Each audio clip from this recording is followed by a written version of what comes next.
Good morning. Welcome in to day 105 of the Pivot Year Devotions. And I'm the Hermit Poet, and welcome back in. If you've been with us for all 105 days, you've done January, February, March, April, and we're headed into May. Can you believe it? We're almost at the half-year point. And if you have been with me every day and you've taken every devotion, you have kept your resolutions for almost half a year. And this will be the first year that the Hermit Poet has ever kept a resolution. I have done one devotion every day out of the Pivot Year book for 365 days come December. So let me be your accountability partner. Let me be your support system. Hit the subscribe and like button. We just had a gentleman that texted me say, I'm not religious, but you can add me to the class, and for that I am so thankful. And listen to me, I will never be preachy. I will never try to shove my religion down your throat. It is not about that. It is about healing you from your trauma. Occasionally I will quote scripture. Occasionally I will talk about God and my faith, but it is never going to be browbeating you over the head. I love you, I pray for you, and I want you in this van driving down the road taking the devotions to December of 2026. And we've got great things coming in 27 and 28. We've got different devotions in different fields that I'm coming up with, and that AI is helping me come up with topics and things that are going to, I think, be beneficial for the year 27 and 28. So I'm so excited. I hope you are. And so this is about healing from the inside out. And then 27 and 28, we'll talk about what we can do on the outside to heal our day-to-day lives. But right now, the Pivot Year Devotion is talking about what's on the inside of you, the spiritual part of you. So let me quote you this part of the devotion. If you spend your days trying to make every piece of the picture fit prematurely, you're going to miss out on what the journey was really supposed to be about. Simply being in it. And that is what that says about the unfinished frame. We can call it the unfinished frame, or we can call it the puzzle of perfection.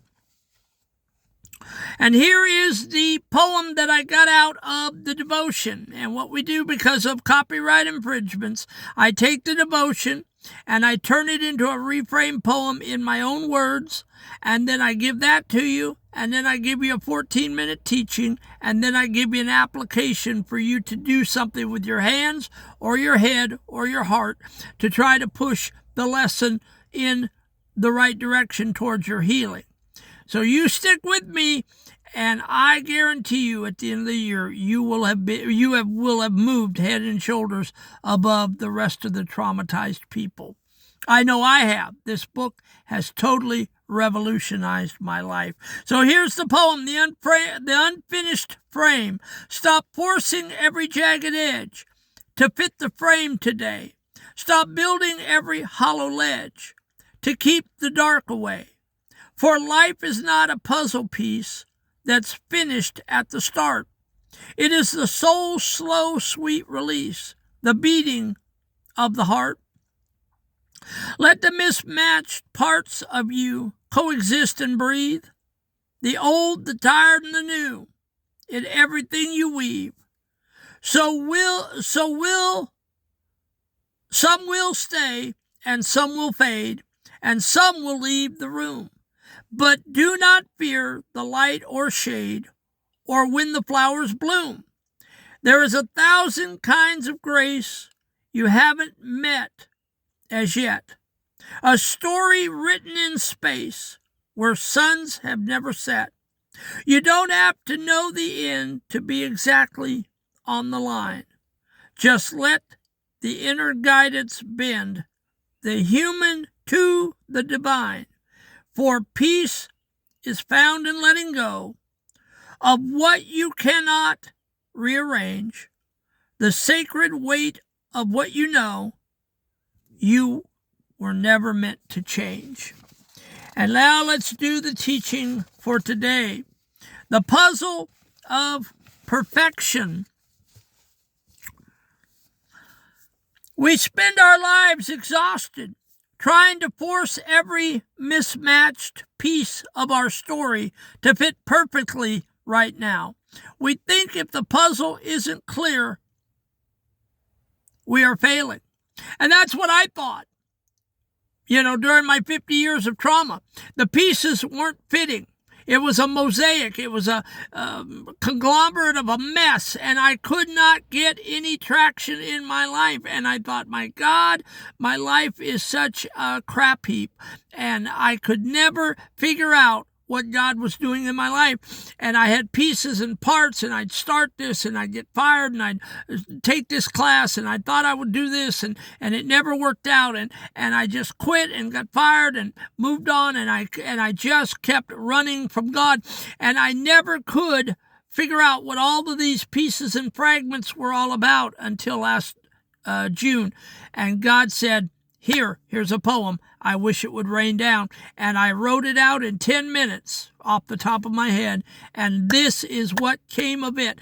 God said, long ago, I believe God said, Hermit Poet, you are not yet born. You are not the Hermit Poet yet. And you are not up there giving poetry and devotions and healing, trying to heal people. You're not there yet. You are not ready. You have still got rough edges that I'm sanding down. I can't send you out on your mission yet because you're not ready. But you know what? Last June, I was ready. He opened the doors. He said, here's your creative orgasm. Write 600 poems. And that's what we did. So we think if the picture isn't clear, we are failing. You're not failing.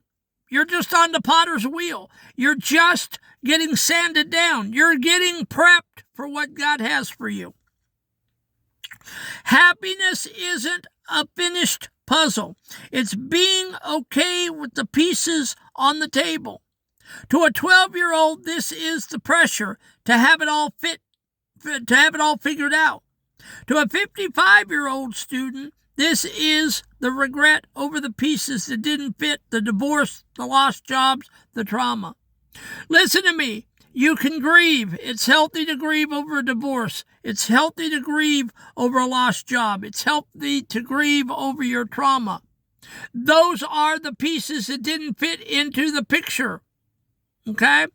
But don't make your fixation on those puzzle pieces. Throw those back in the box. They don't fit in the puzzle of your life. Get rid of those pieces. Stop obsessing over the pieces that don't fit in the puzzle, that make your puzzle look ugly. You don't need them. You got to get rid of them. That's what I did last June with the poetry. I threw the ugliness out. I got it out on paper. I wrote 600 poems, 3 to 6 a day, every day, until I got it all out. And you know what? I'm struggling now to try to write something else because I think I've gotten it all out. The thoughts aren't coming anymore. I don't have the thoughts on my mind anymore. And AI tells me that's healthy. He says, maybe you've put everything on paper you could possibly think to put, and now you need to go and teach it. Allow all the mismatched elements of who you are to coexist. You are allowed to be a poet and a security guard, which is me. You are allowed to be a Republican and a jazz lover, which is me. Don't hate me because I'm a Republican, because I love you if you're a Democrat. I love you if you're a non-Christian. I love you if you're an atheist. I love you if you don't love jazz, if you love punk, or if you love hip-hop. I just love you for who you are. And I'm not judging you, and please don't judge me. You are allowed to be 60, going on 12. And that's me. I'm 60, going on 12. I'm still a kid. Some women love it, some women don't. But you know what? I got a new lease on life, and I'm happy as can be. And yes, I'm living my second childhood. Stop trying to trim your edges to fit someone else's frame. Your inner guidance is writing a story far more complex and beautiful than the one you tried to write for yourself. The 1,000 forms of love. Realize that there are 1,000 forms of love. The blue-collar truth. We often look for love in only one or two places. Success or a significant person. Okay? Stop looking to your job and stop looking to people, your girlfriend, your boyfriend. Start looking under other bushes. Start looking in other rooms. Start looking in other places for your fulfillment. I'm looking maybe to pick up chess. I'm looking at backgammon. I'm looking at mahjong. I'm looking at maybe moving to the Asian countries later down the road for my retirement to stretch my income. And so I may even try at 60 or 70, which is insane to me because I don't speak great English, but I'm thinking about taking Vietnamese. Imagine that. Vietnamese at 60, 70 years old. But look for your fulfillment in other rooms.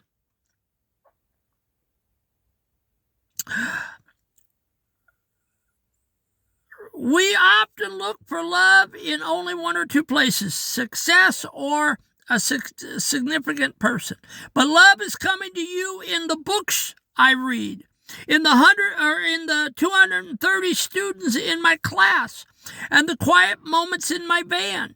Some people will stay and some people will fade. Notice who stays. Don't mourn the ones who weren't meant for the next chapter. Okay? Those are the people you don't need. They're going to drag you down. You don't want them in your life. Mourn them. Have a funeral for them. But get them out of your lives. They will not be productive in the next phase of your life. I'm at a point where I'll go it alone with nobody in my life to have the blessing of God and to have what He wants me to do in my life with you folks.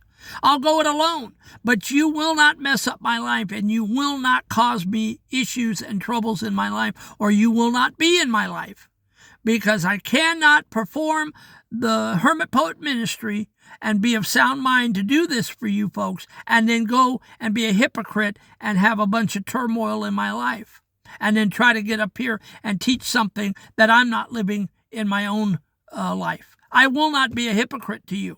When I say I'm living in peace and solitude and my mind is whole, it is. Believe me, it is, and it will stay that way if I have anything to do with it. The peace of the unchangeable. Peace is in the acceptance of the things you were never supposed to change. Don't worry about what you can't change. You weren't supposed to change it. Leave it alone. Take your hands off of it.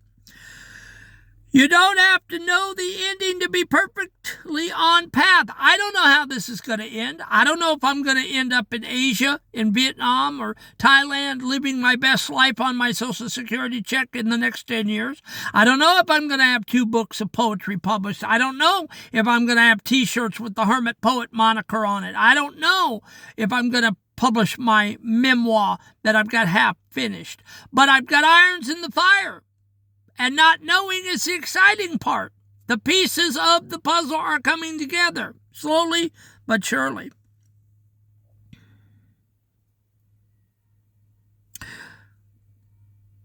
Stop trying to fix the parts of your past that were meant to stay broken. Those gaps are where the 1,000 forms of love get in. Now, the overnight application, the peace drop, the task.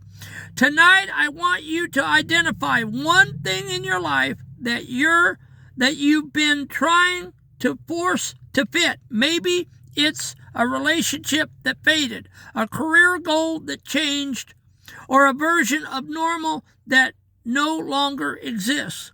The action. Imagine that piece in your hand instead of trying to jam it into your life. Physically open your hand and set it down. Say out loud, I don't have to know the ending to be on the right path. Homework, comment below. What is one thing you are giving yourself permission to not understand tonight? Let's share the peace of not knowing together. And that is the devotion. And quickly, listen to me. A gentleman texted me and told me he was coming on board. He was student number 230. I've had several of you comment, and I always respond to you. I love commenting. Please don't think, if you will comment, if you have a question, if you have a concern, if you have a prayer need, whatever you need this hermit poet to do, comment in the comment section, and I'm there for you. I will get back with you, hopefully sooner than later. Okay? I am trying right now, because I don't have too many comments coming in. I try to jump on it, Johnny on the spot, and get it done right away, because it's respectful. So if you don't deluge me and you don't overarch me with comments, I can do them one by one.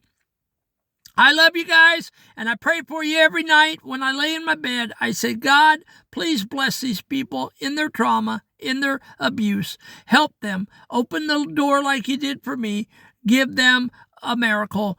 Help them. Push them towards their healing. I pray for you every night. I promise you. I do. And thank you for all 230 students. And we are growing. We're going to 250 now. We're going to 250. So just hit that subscribe button and that like button if you want to be part of the Hermit Poet community. And you want me as your accountability partner, and you want a place to land, especially you men. I know, I see you, you men, and you people in the foreign countries, I see you. I have about 8%. For some reason, 8% sometimes over on TikTok look at me in Vietnam. I love you, Vietnamese. I love you, Thailand. I love you, Nigeria and Ghana and Cameroon and Pakistan. I just love every one of you folks that tune in to me. God bless. We'll see you tomorrow for day 106, and we're calling it The Strength of the Turn. Have a great day.